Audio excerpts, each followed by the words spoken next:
एक बार थोड़ा क्योंकि कमोडिटीज और ग्लोबल पर हमारे बाजार आजकल थोड़ा ज्यादा डिपेंडेंट है, वहीं पर नजर डाल देते हैं। कल थोड़ी बात भी हो रही थी कच्चे तेल को लेकर कि जितना गिरना था गिर गया, शायद थोड़ा और गिरे और अब संभलना चाहिए।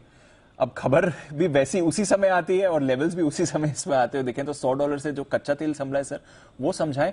और कल हमारे मार्केट में जो चीन की ऑलरेडी बात आ गई थी, उसके बाद ग्लोबल मार्केट में ये जो रिएक्शन हुआ है वो भी थोड़ा समझाएं। तो दो चीजें हैं। पहली चीज तो ये कि कच्चे तेल में एक तरफा $15-20 की गिरावट आने के बाद $5-7 बढ़ना कोई बहुत बड़ी बात नहीं। और अगर कच्चा तेल एक बार फिर से धीमे धीमे करते हुए $115 के आसपास पहुंच जाए तो मुझे आश्चर्य नहीं होगा। अच्छा, हाँ, क्योंकि ये कच्चे तेल की आदत ही है, $100 के आसपास आएगा और वापस रिकवर होता है, $115-120 के आसपास आएगा, वहां से वापस गिरता है।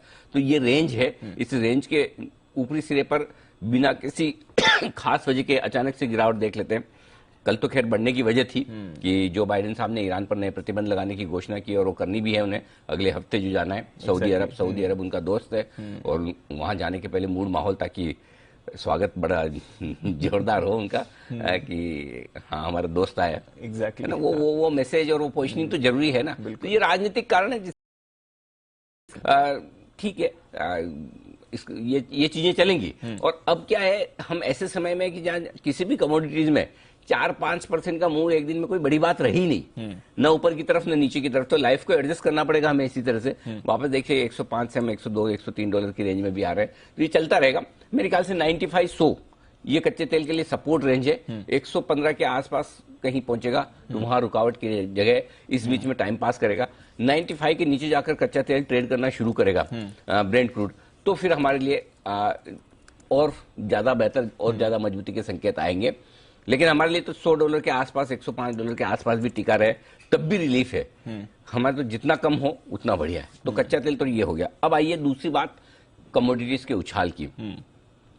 अब कमोडिटीज में जो उछाल है वो कल जो दोपहर में हमने खबर चलाई थी कि ब्लूमबर्ग से के हवाले से कि $220 बिलियन का एक राहत पैकेज यानी 17.5 लाख करोड़ रुपए का एक राहत पैकेज चाइना में आने की बात की जा रही है। अभी तक ऑफिशियली आया नहीं है, लेकिन ये समझा जा रहा है कि आ सकता है। अगर चाइना में राहत पैकेज आएगा तो सीधी सीधी बात है कि आपके लिए फायदा होगा, उन सभी कंपनियों का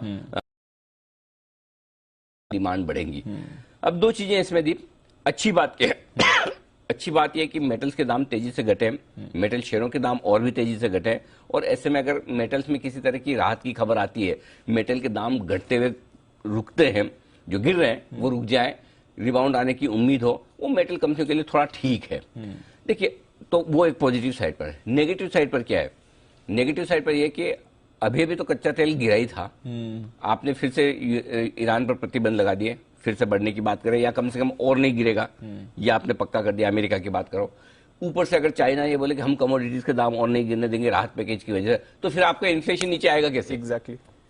तो हर मतलब इकोनॉमी की एक्टिविटी के हर एक एक्टिविटी के दो पहलू होते हैं। तो अब दूसरा पहलू है कि फिर आपकी इन्फ्लेशन की चिंता तो कम बनी रहेगी, है ना। सो अब चाइना का इन्फ्लेशन, चाइना का स्टिमुलस पैकेज, राहत पैकेज वाकई में आता है, नहीं आता है, किस साइज का आता है, लगाने वाली बात है। लेकिन कहीं कहीं ऐसा लग रहा है, कहीं कुछ न कुछ बात चल रही है जिसकी वजह से बाजारों का रिएक्शन भी तगड़ा आया है। और ये बाजारों का रिएक्शन खाली हमारे आधे घंटे का नहीं था, आखिरी आधे पौन घंटे का, बल्कि पूरे ग्लोबल मार्केट्स का कल देर रात तक आता दिखा है। तो आई थिंक इसका मतलब ग्लोबल मार्केट्स कहीं कहीं स्टिमुलस पैकेज की उम्मीद में बैठे हैं और वो जल्दी शायद आपके सामने आता हुआ नजर आए। तो दोनों तरफ है दीप।